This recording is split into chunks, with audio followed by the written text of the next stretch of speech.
అందరికీ నమస్కారం. నా పేరు కోనపురెడ్డి లక్ష్మీకిరణ్. రీసెంట్గా గేమ్ చేంజర్ ఆడియో ఫంక్షన్లో డిప్యూటీ సీఎం గారు పవన్ కళ్యాణ్ గారు మాట్లాడారు. ఒకసారి ఆడియో వినండి. యువత మీ అందరికీ మాట్లాడుతూ ఉన్నా, మీ బైకుల్లో మీరు చేసే గోల్ ఉంటుంది చూసారా? మీరు నేను మనం మాట్లాడుతూ ఉన్నా, ఇప్పుడు ఈ ఫంక్షన్ లేదు, సినిమాలు లేవు, ఏం చేస్తారు చెప్పండి? ఉద్యోగాలు ఉపాధి కూడా టైం పడుద్ది. కనీసం సినిమాకి వెళ్ళి చొక్కా చించుకొని అరవకపోతే బైకులు తీసుకొని అవి సైలెన్సర్ దాన్ని యాక్సిడెంట్ పెంచకపోతే ఎనర్జీ ఎటు వెళ్తుంది? అంటే యువతకి ఇలాంటి సందేశాలు అని ఇచ్చేది.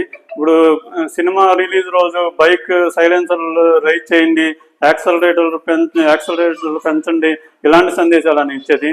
ఒక బాధ్యతాయుతమైన పొజిషన్లో ఉండి డిప్యూటీ సీఎంగా ఉండి ఇలా చెప్తారు యువతకి. ఇప్పుడు ఈ ఈవెంట్ అయిన తర్వాత నెక్స్ట్ డేనే ఒక ఇద్దరు చనిపోయారు. దానికి రెస్పాన్సిబిలిటీ ఎవరు? ఇప్పుడు డైరెక్ట్గా ఆ ఈవెంట్కి ఆ చనిపోయిన వాళ్ళకి డైరెక్ట్ కనెక్షన్ లేదు, అయినా సరే ఆ ఈవెంట్కి వెళ్ళి వచ్చేటప్పుడు జరిగింది.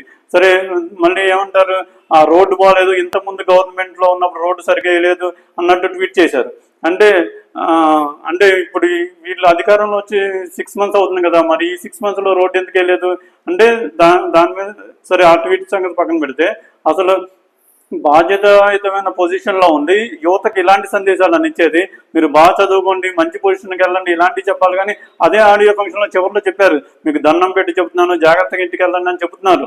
నిజమే, కానీ సినిమా రిలీజ్ అయినప్పుడు చొక్కాలు చించుకోండి, సైలెన్సర్ రైజ్ చేయండి, ఇలాంటి సందేశాలు ఇస్తే వాళ్ళు ఊరుకుంటారా? యువత ఇలా ఆలోచిస్తారా? మన అభిమాన నాయకుడు ఇలా చెప్పారని వాళ్ళు రెచ్చిపోరా? ఇప్పుడు మనం సినిమా రిలీజ్ అప్పుడు నేను కొంతమందిని చూశాను, ఇలా ఎక్కువ మంది బైక్ రైడ్ చేయడం, ఇలా వెళ్తాం చూశాను. అంటే ఇలాంటివి ఆయన్ని ఎంకరేజ్ చేస్తున్నారా? అలాగే ఇదే ఆడియో ఫంక్షన్లో ఇంకో మాట కూడా అన్నారు, ఇలా టికెట్ రేట్ పెంచితే గవర్నమెంట్కి జిఎస్టీ వస్తుంది అని. అంటే గవర్నమెంట్కి జిఎస్టీ వస్తుందని దేనికైనా రేట్లు అలా పెంచేసుకోవచ్చా?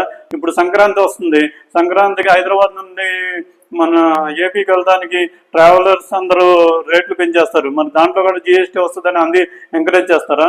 అంటే ఇప్పుడు రైతు పండించే పంటకి మాత్రం వాళ్ళు ఎంతంటే అంత రేట్ పెట్టి వాళ్ళు అమ్ముకోవచ్చా? అంటే రైతులకు మాత్రం ఇది వర్తించదా? మిగిలిన వాళ్ళకి మాత్రం ఎంత అంటే అంత రేట్లు పనిచేసుకుని జిఎస్టీ ఏమన్నా అంటే గవర్నమెంట్కి జిఎస్టీ వస్తుందని చెప్తారా? ఇది సరైన పద్ధతేనా? ఒకసారి ఆలోచించండి. జిఎస్టీ వస్తుంది కాబట్టి రేట్లు పెంచుకోవచ్చా అంటాం ఒకటి, యువతకి ఎలాంటి సందేశాలు అని ఇచ్చేది. ఒకసారి ఆలోచించండి. ఒక బాధ్యతాయుతమైన పొజిషన్లో ఉండి ఇలా మాట్లాడవచ్చా? ఒకసారి ఆలోచించండి. అందరికీ నమస్కారం.